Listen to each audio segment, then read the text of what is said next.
En primer lugar, elegimos la figura de Iván Masip porque Iván Masip fue un niño esclavo. Fue un niño esclavo. Pero no fue un niño esclavo cualquiera, sino fue un niño esclavo que en el marco de lucha en el que él se pudo mover, se promocionó y quiso ser un niño militante. O sea, no quiso ser otra cosa luego en su vida en cuanto él tomó conciencia de la situación en la que vivía no solamente él, sino millones de niños de esclavos en su país. Y entonces él se asoció, luchó y por causa de esa lucha militante fue asesinado. Y fue asesinado un 16 de abril, en la Pascua de un 16 de abril. Por eso el 16 de abril para nosotros es el Día Internacional contra la Esclavitud Infantil, pese a lo que diga la ONU. Yo creo que se han producido algunos cambios importantes, ¿no? En primer lugar, cuando nosotros comenzábamos esta campaña, la campaña por la justicia en las relaciones norte-sur, dentro de la cual incorporamos el tema de la esclavitud infantil, la gente no había oído hablar de esclavitud infantil, la gente no sabía absolutamente nada sobre este tema y cuando se les hablaba de estos temas pensaban que nos los estábamos inventando, o sea, pensaban que eran pura fantasía, ¿no? A lo largo de estos 20 años yo creo que las personas ya no pueden negar que existe una realidad como la de los niños esclavos, la de los niños explotados. Nadie lo puede negar, puede que haya gente que no lo quiera ver, pero nadie lo puede negar. Entonces ha sido incorporada desde muchas acciones que nosotros hemos hecho, ha sido incorporada en la agenda, pues por ejemplo, de algunas editoriales. Ha sido incorporada también en la agenda de muchas organizaciones sociales que trabajan con chavales. Nosotros nos hemos encargado de que haya ayuntamientos en España que reconocieran la figura de Iván Masip y que hicieran mociones políticas en torno a este tema. Hay más de 60 ayuntamientos en España que han aceptado este tipo de mociones. Nos gustaría que las hiciera el Parlamento español y el Senado español. Es decir, se han dado pasos de visibilización del problema, ¿no? Pero queda mucho por hacer porque en este terreno, claro, cuando un tema pasa a la opinión pública, pues este sistema de lo que va a tratar es de manipularlo fundamentalmente pues para que no se trabaje el problema político de las causas, para que no se trabaje tampoco la lucha contra el imperialismo, contra el neocapitalismo en el que estamos, que es la causa fundamental de que se produzcan estas situaciones, ¿no? Entonces queda mucho por hacer en este terreno. Nosotros lo que decimos que es una falacia es hablar de trabajo infantil. O sea, nos parece un sarcasmo tremendo, ¿no? Claro, no se trata de una serie de niños que trabajen, porque nosotros cuando hablamos de trabajo, de que nuestros hijos trabajan, pues estamos diciendo que hacen lo que tienen que hacer, lo que deben de hacer como niños, que es prepararse, formarse y poder jugar, ¿no?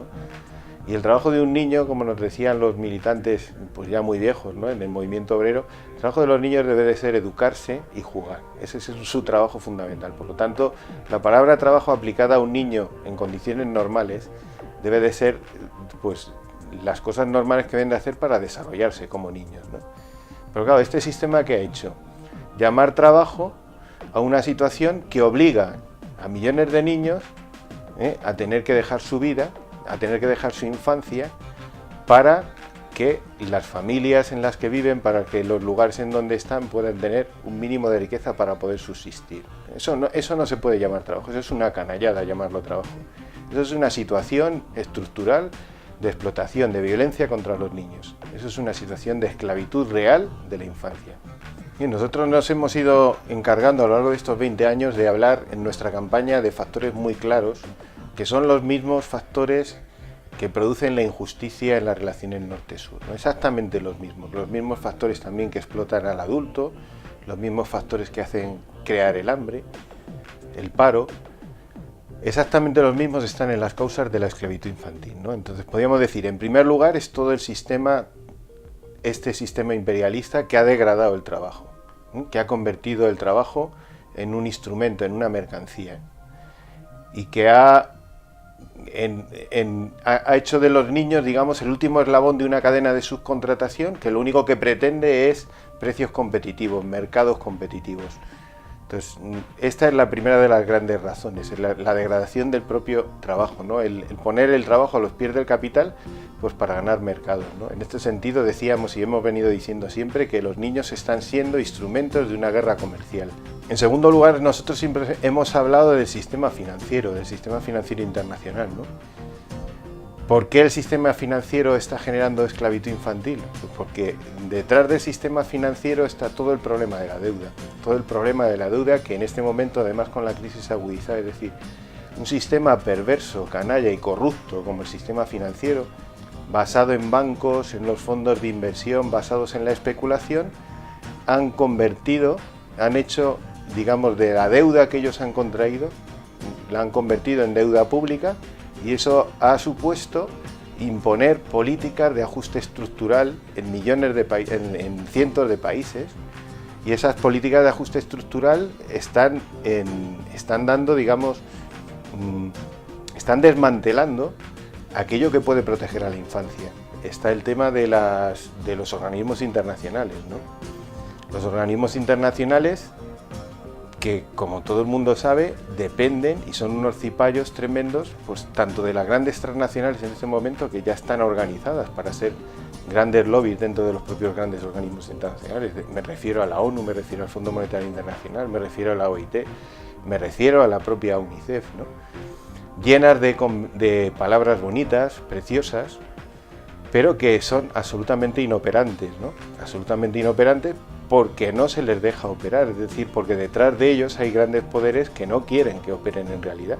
Yo creo que podemos hacer muchísimo. Nosotros en el marco de esta campaña podemos ofreceros todos los medios y todos los materiales, por ejemplo, para hacer una cosa que es fundamental, que es informarnos sobre este problema, tener claro las dimensiones, tanto cuantitativas como cualitativas del problema, y poderle dialogar y poderle hacerle visible, no en el nivel solamente de la información y de los saberes, sino también en el nivel, digamos, de las razones, de las causas, de la conciencia, que es en el nivel en el que la gente podemos empezar a actuar y podemos empezar a tomar conciencia sobre él, ¿no? Tenemos muchísimo poder también como consumidores, es decir, como personas que pertenecemos, digamos, al aparato económico, ¿no? Es evidente que hay que poner de manifiesto que hay una serie de productos en el mercado que tienen la sangre de los niños, ¿no? Y Balmasi lo decía muy claro: no compréis la sangre de los niños. Entonces este tema nos lo tenemos que plantear. Es decir, tenemos que plantearnos que nuestras legislaciones políticas, campo político, no permitan de ninguna manera que se comercie con la sangre de los niños. O sea, que entren productos en nuestros mercados, que entren productos en nuestras fronteras, que tengan la sangre de los niños. Y en ese sentido es en el que va a la que va destinada nuestra campaña. Es decir, nuestra campaña de actos de movilización, de actos todos los 16 de abril en la calle en todas las ciudades de España, tiene como meta fundamental ejercer esta presión moral, que debe de ser una presión moral que se traduzca luego en un programa político, que se traduzca luego en medidas de carácter político. Entonces, mientras la opinión pública no tenga muy claro que estos temas no se pueden consentir ni un día más, ni un minuto más, es decir, que esto no puede ser un problema complejo que haya que abordar pues cuando les dé la gana a los que tienen el poder o a los fuertes, sino que tiene que ser algo que se tiene que plantear moralmente en el pleno siglo XXI, hacer desaparecer ya.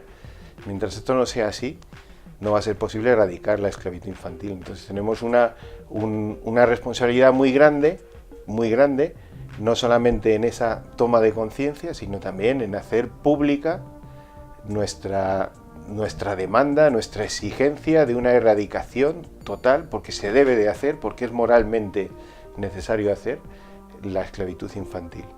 Para eso, pues os invitamos a todos, por ejemplo, a que ahora en este 16 de abril asistáis a todos los actos que se están organizando, tanto los actos de tipo cultural como los actos de tipo público, los actos de tipo político que vamos a organizar para dar este grito contra las causas de la esclavitud infantil y para promover que se erradique de forma definitiva este problema.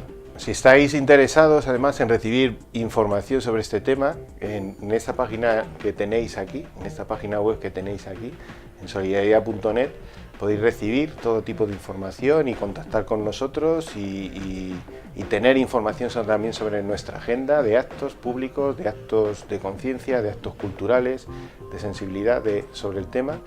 Y también podéis tener acceso a todos los materiales que queráis, exposiciones, libros, vídeos, es decir, a una inmensa cantidad de materiales que hemos generado precisamente para que se tome conciencia sobre este problema.